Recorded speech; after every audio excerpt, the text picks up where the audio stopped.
নমস্কার, আমি রিমা। আহারে বিহারে চ্যানেলে সকলকে জানাই স্বাগত। না, আজ আমি কোনো নিজস্ব রান্নার রেসিপি নিয়ে আসিনি। আজ আমি এসেছি ডলিদির হাতে পিঠে বানানোর গল্প নিয়ে।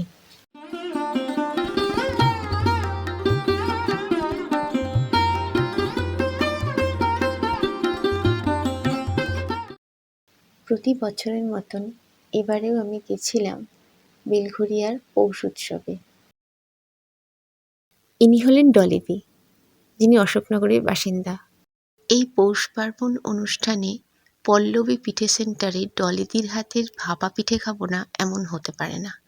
প্রতি বছরের মতন এবছরেও উনি সপরিবারে এই বেলঘরিয়া পৌষ উৎসবে এসে উপস্থিত হয়েছেন এবং অসাধারণ এক একটি পিঠে তৈরি করে সকলের মন জয় করে চলেছেন।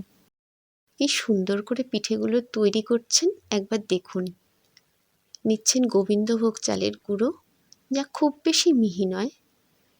পাশেই রয়েছে নারকেল মাখানোর নতুন গুড়, ওদিকে রয়েছে হাঁড়ি ভর্তি ফুটন্ত জল, যার উপর একটি ঢাকনা দেওয়া, তার উপরে রয়েছে একটি পাতলা কাপড়, যার মধ্যে পিঠেগুলো দিয়ে উনি তৈরি করে চলেছেন এই অসাধারণ ভাপা পিঠে।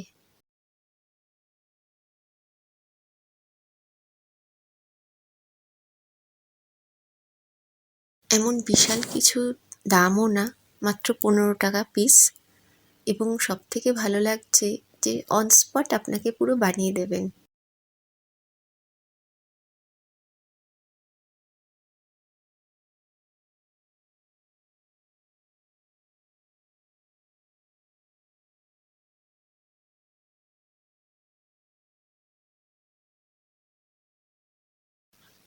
আমার এই ছোট্ট ভিডিওটি আপনাদের সাথে শেয়ার করে সত্যি খুব ভালো লাগলো।